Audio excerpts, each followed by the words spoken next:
नमस्कार दोस्तों, आज जब हम चमकते शहर को देखते हैं तो शायद हम भूल जाते हैं कि हमारा देश असल में कहां से निकल कर आया है।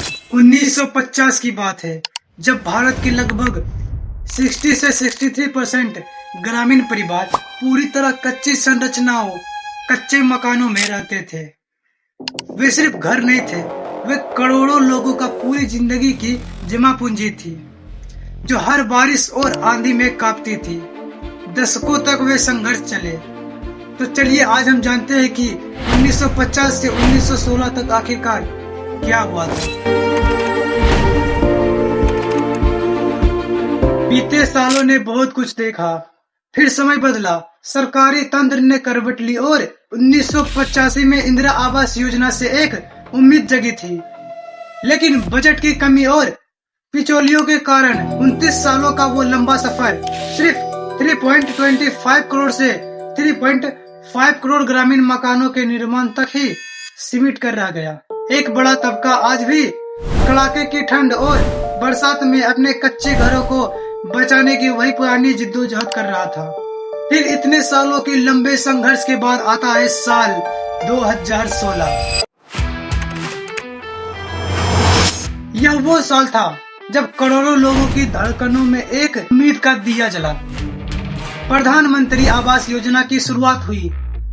पारदर्शी तरीके, जियो टैगिंग और सीधे बैंक खाते में पैसे बीडीटी पहुंचने से वर्ष 2016 से वर्ष 2026 तक देश भर में लगभग 3 करोड़ ग्रामीण पक्के मकानों का निर्माण पूरा किया जा चुका था। यह करोड़ों परिवार के लिए सिर्फ एक घर नहीं, बल्कि एक सुरक्षित भविष्य का वादा था। जहां अब बारिश में पानी टपकता था, उस दिन लगा था कि चलो अब देश बदल रहा है और उस मिट्टी के घर वाले गरीबी का सपना सच हो रहा था। लेकिन भाई याद कीजिए वो दौर, 1950 का वो संघर्ष, वो मेहनत और वो तड़प जिसे हमने दशकों तक सहा। उस मेहनत और संघर्ष के बाद जब यह नींव रखी गई थी तो किसी ने नहीं सोचा था कि इसका अंजाम यह होगा। लेकिन आज उसी विकास और आर्थिक अनुश्रमण के नाम पर उसी उम्मीद को तोड़ा जा रहा है। यूपी, बिहार और पूरे भारत में आज इन्हीं गरीबों के घर ढाए जा रहे हैं, जिन्हें सरकार ने खुद पक्का मकान देने का सपना दिखाया था। जिस घर की सरकारी मंजूरी थी वो आज अवैध कैसे हो गया। इतने सालों की मशक्कत के बाद जो छत नसीब हुई, आज उसे छीनने का क्या हक है। क्या विकास का मतलब ईंटें जोड़ना है या बनी हुई उम्मीदों को बुलडोजर से रौंदना। इतने सालों की मेहनत और मशक्कत के बाद यह योजना आई थी, फिर भी हमारी सरकार यह क्यों कर रही है।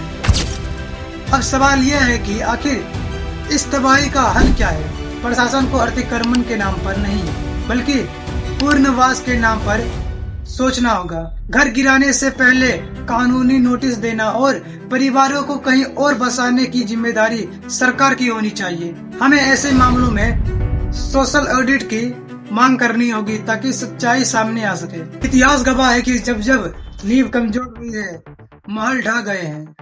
आज हमने अपनी आंखों से उस नींव को ढहते हुए देखा है, जिसे करोड़ों की उम्मीदों से बनाया गया था। सवाल सरकार से है, लेकिन जवाबदेही हमारा भी है।